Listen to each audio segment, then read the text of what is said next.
আর recharge করতে হবে না দামি প্ল্যান। অবশেষে সস্তা রিচার্জ প্ল্যান ঘোষণা করলো সমস্ত টেলিকম কোম্পানিগুলি। হ্যাঁ বন্ধুরা, যদি আপনাদের কাছে জিও, এয়ারটেল, ভিআই বা বিএসএনএল এর সিম থাকে তাহলে মাত্র 20 টাকার রিচার্জে সিম কার্ড চলবে 4 মাস অর্থাৎ 120 দিন। তো বন্ধুরা, যদি আপনাদের কাছে জিও, এয়ারটেল, ভিআই বা বিএসএনএল এর সিম থাকে তাহলে অবশ্যই ভিডিওটি আপনারা প্রত্যেকে মনোযোগ সহকারে প্রথম থেকে শেষ পর্যন্ত দেখবেন, কেননা ইতিমধ্যেই একটি নতুন ও গুরুত্বপূর্ণ আপডেট উঠে এসেছে যা এই ভিডিওটিতে আপনাদেরকে পুরোপুরি ডিটেলসেই জানিয়ে দেব। এখন প্রায় প্রত্যেকেরই মোবাইলে 2টি সিম কার্ড রয়েছে, কিন্তু উভয় সিম সবসময় ব্যবহার করা হয় না। তারপরেও প্রতি মাসে বেশি রিচার্জ করতে হচ্ছে গ্রাহকদের। কিন্তু এখন এটি একটি অতিরিক্ত খরচ হবে না, কেননা telecom regulator authority of India অর্থাৎ ট্রাই গ্রাহকদের জন্য একটি বড়সড় সিদ্ধান্ত নিয়েছে।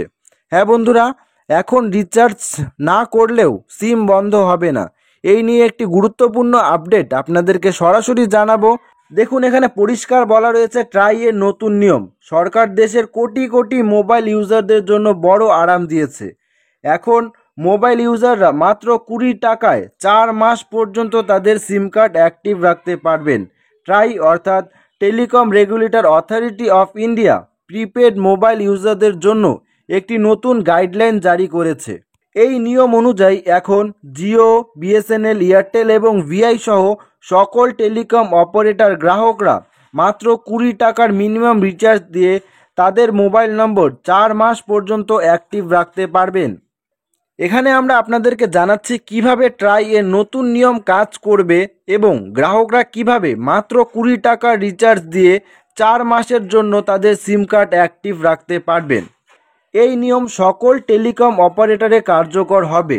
যদি কোনো গ্রাহক 90 দিন পর্যন্ত ভয়েস, ডেটা, এসএমএস বা অন্যান্য সার্ভিস ব্যবহার না করেন এবং তার রিচার্জও অ্যাক্টিভ না থাকে তাহলে তার সিম কার্ড নিষ্ক্রিয় বা বন্ধ হয়ে যেতে পারে।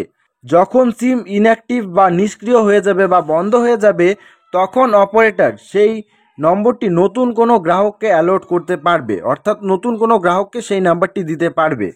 গ্রাহকদের 20 টাকা রিচার্জের সুবিধা কি হবে? যদি কোনো গ্রাহক 20 টাকা রিচার্জ করেন তাহলে তার নম্বর 90 দিন পর্যন্ত অ্যাক্টিভ থাকবে।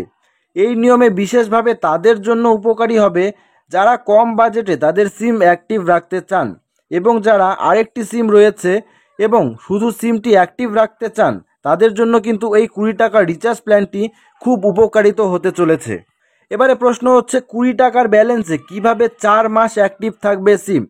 এখানে বলা রয়েছে যদি গ্রাহক 90 দিনের পরেও রিচার্জ না করেন কিন্তু তার ব্যালেন্সে 20 টাকা থাকে তাহলে এই ব্যালেন্স অটোমেটিক্যালি কেটে যাবে এবং ভ্যালিডিটি আরও 30 দিনের জন্য বাড়ানো হবে, অর্থাৎ সিম 20 টাকা রিচার্জ ব্যালেন্স বা রিচার্জ দিয়ে 4 মাস অ্যাক্টিভ রাখা যাবে। যদি গ্রাহকদের ব্যালেন্স শেষ হয়ে যায় তবে তাকে 15 দিনের গ্রেস প্রিপেড দেওয়া হবে যাতে তিনি রিচার্জ করে আবার সিম অ্যাক্টিভ করতে পারেন। যদি এই সময় ব্যালেন্স রিচার্জ না করা হয় তাহলে সিম কার্ড বন্ধ হয়ে যাবে, অর্থাৎ সিম অ্যাক্টিভ থাকবে না।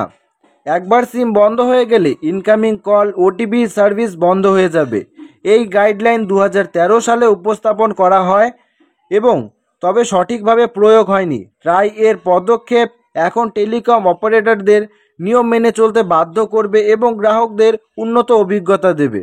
অর্থাৎ 20 টাকা রিচার্জ করলে আপনার সিম কিন্তু 120 দিনের জন্য অর্থাৎ 4 মাসের জন্য অ্যাক্টিভ থাকবে এবং এই প্ল্যানটি কিন্তু ডুয়াল সিম ইউজারদের জন্য খুবই উপকারিত হতে চলেছে। তো আজকের এই ভিডিওটি এখানেই শেষ করলাম, দেখা হচ্ছে পরবর্তী একটি ভিডিওতে।